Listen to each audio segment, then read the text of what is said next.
তো সোমবার আজকে রাত্রিবেলা নিজের খাবার তৈরি করতে হবে। কি যে ঝামেলা, একদম ভালো লাগে না।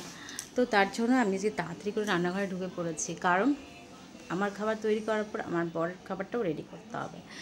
সোমবার ব্যাপারটা হলে কি হয়, এত মোছামুছি করতে হয়, যে জিনিসটা থাকে সেটাকেও একটু মুছে নিতে হয়। তারপর আমি কিন্তু খাবারটা আমার জন্য নিজের জন্য রেডি করি। তো এখন আমি গ্যাস দিয়ে পড়েছি, গ্যাসের ওভেনটাকে মুছছি।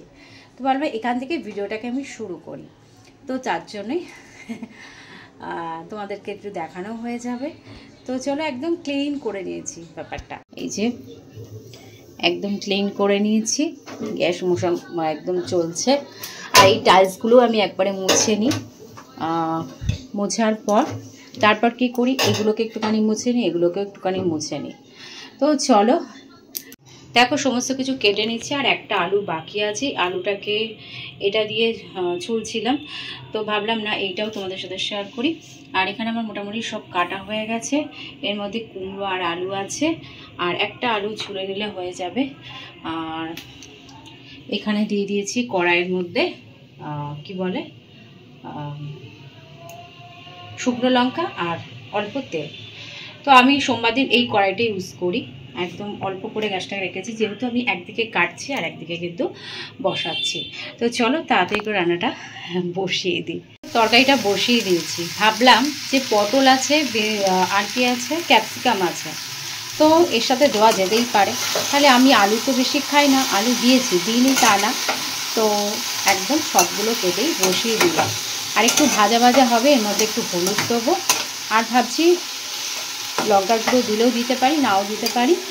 তো এইভাবে একদম অল্প তেলে আমি করে নিচ্ছি।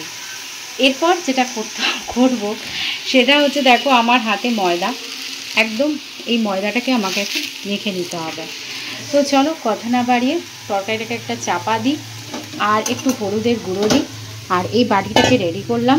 এরপর ময়দাটাকে ঢেলে নেবো, ঢেলে নিয়ে তাড়াতাড়ি করে মেখে নিতে হবে। নিচে যথেষ্ট, এটুকুতেই আমার অনেকটা হয়ে যাবে, প্লাস আজকে খাবো প্লাস কালকেও হয়ে যাবে।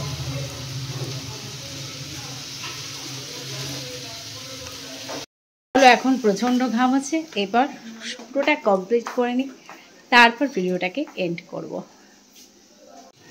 তো দেখো তরকারিটা একদম আমার মাখা মাখা হয়ে গেছে, এবার এটাকে নামিয়ে নিচ্ছি।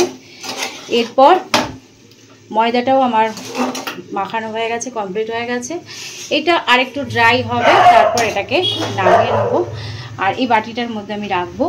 আর এটা কিন্তু বেশ নরম হয়েছে, এই যে এটা বেশ নরম হয়েছে, একটা ছোট ছোট করে নিয়ে লিচিটা কমপ্লিট করব।